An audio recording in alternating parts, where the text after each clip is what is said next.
Well, good afternoon. My happy task today is to tell you what's new, what's the same, and what's changed between Protocol 6 version 7 and Protocol 6 version 8. The good news of that is I don't have to go and elaborate what all these changes are. I just have to tell you what's new, what's changed, and what's the same. So I'm not going to talk about other kind of approvals or authorizations that the ministry provides. I'm strictly going to talk about Table 2, or Protocol 6, Table 2 pre-approvals. That's all I signed up to do. I'm not going to do any more than that. So I'll start my talk with talking about other approvals and authorizations. So as I'm sure you're all aware, the ministry issues lots of different kinds of approvals and authorizations. And those authorizations include things like permits under the Act, various approvals under the Contaminated Sites Regulation, like background P4 background soil releases, or P9 background groundwater releases, and other kinds of approvals such as drinking water determinations, which actually trace their authority back to Section 12, subsection 4 in the regulation. So these are the ones that I think it was Amy was talking about this morning, or maybe it was Annette, where these are approvals that you need to get to determine whether your groundwater is being used as drinking water in the absence of meeting the exemptions under TG6. But I'm here today just to talk about Protocol 6 pre-approvals and specifically Table 2. So, some notes about pre-approvals. Pre-approvals, as far as I know, are unique.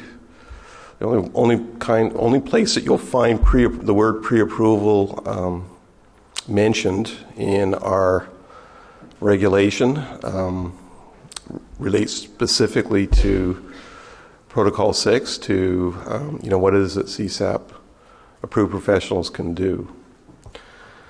Now, is there a difference between an approval, these other kind of approvals under the regulation, and a P6 pre-approval? Well, there is a difference, because P6 pre-approvals effectively freeze the submission. You can't send in your submission package if you need a pre-approval for something in that package until you have the pre-approval in your hand.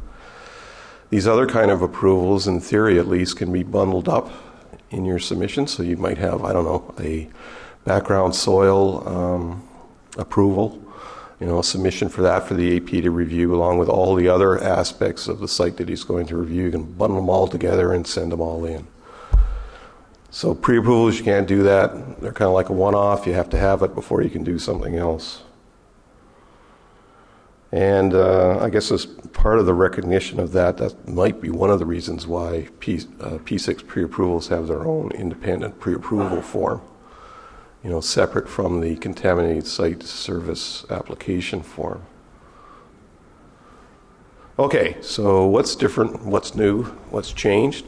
These blue slides, if you see a blue in the header of the slide, it's all about version 8. There's going to be some other slides that are going to have green headers, and those are all what was there before in version 7. So if it's a blue slide, it's in effect now. If it's a green slide, it's what was in effect. So the first item in the new version 8 is this item that deals with off-parcel migration. So this is basically a new clause. It's a new addition, although I guess it's really kind of newish, because I seem to remember we had something very close to this in an earlier version, maybe version 4, that was taken out, and now it's kind of come back in with a few more wrinkles added to it, but officially it's new, so we're going to call it new anyway. And I'm not going to speak to the essence of this, because Peggy's going to talk about the implications of these off-site migrations for you in her talk. Okay, so the second item involves backgrounds, and that one has been changed. What we actually did was we took out the requirement to get a pre-approval if you're talking about background soil. But we added in a requirement to get pre-approvals now if you're talking about backgrounds in surface water, sediment, or vapors. And you'll recall that groundwater backgrounds are determined by Protocol 9, so that's a different approval. It's an approval under Protocol 9. It's not a pre-approval under Protocol 6. So that's what's there now. And here's what was there before. As I said, it was just strictly related to regional background soil quality estimates. So that's out, but there's some other background fixes or other media that are now specified that you need pre-approval for. We also took out what was item 2 in version 7, which is deals with sites where you need to have a covenant. So that's gone now. You don't need a pre-approval if your site has a covenant anymore. Okay, so on to item 3, there's only 6 items, thank goodness. So item number 3 involves orders, and this one has been substantively changed. I don't expect you to read this. You have to get pre-approval in certain circumstances under certain kinds of orders.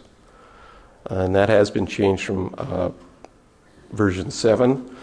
Version 7, you're required to get a pre-approval if your site involved a site investigation order. You're no longer required to do that, provided your site is being handled in accordance with the site profile process. And the second thing that we took out from the ordered part is a requirement relating to orders related to hazardous waste management facilities. So those are gone now too. Okay, so that's 3. Item 4 involves approvals in principle, and this is a new one. This is a new pre-approval requirement. So if you have a site, you have an AIP. AIP requires you to have whatever your remedial works were or your remediation completed in 5 years. If that isn't going to happen, you're going to need a pre-approval. So that's the AIP pre-approval. Item 5 deals with risk assessments. This one relates to hazardous waste in situ management facilities. And what we had before on this one, get my gizmo here to work. Yeah, it was much broader than that. You actually had to get pre-approval if your site simply contained hazardous waste. Now you only need a pre-approval if you're going to need a in situ hazardous waste facility to manage that waste on site. The previous in version 7, you needed a pre-approval when you were going to use risk-based standards on a parcel under a screening level risk assessment. That's now been broadened to any kind of risk assessment. So there's two little tweaks that were going on there. And the last one is item 6, which specifies certain different kinds of risk assessment, or what you can do under risk assessment.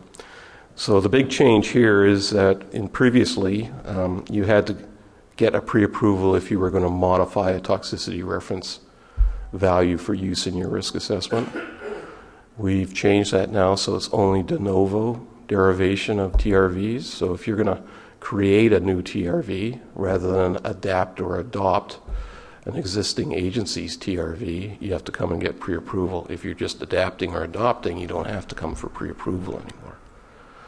And the other thing that we did was we took out some other requirements where you had to get pre-approval, including risk assessments that deal with food chain modeling, no more pre-approval needed. Weight of evidence arguments, no more pre-approval needed.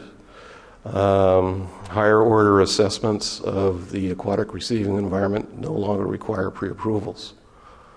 So there was some elimination, the typical government, we give on one hand and we take away on the other hand. Hopefully we have a better balance now, or at least more useful. The other thing that we did in regards to risk assessment, we added a new pre-approval requirement, which is this one, derivation or use of a site-specific risk-based concentration. So the risk assessors in the room will know what that means.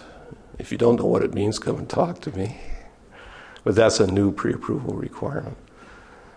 So, ladies and gentlemen, that is what's new, what's changed, and what's the same between P6 version 7 and P6 version 8.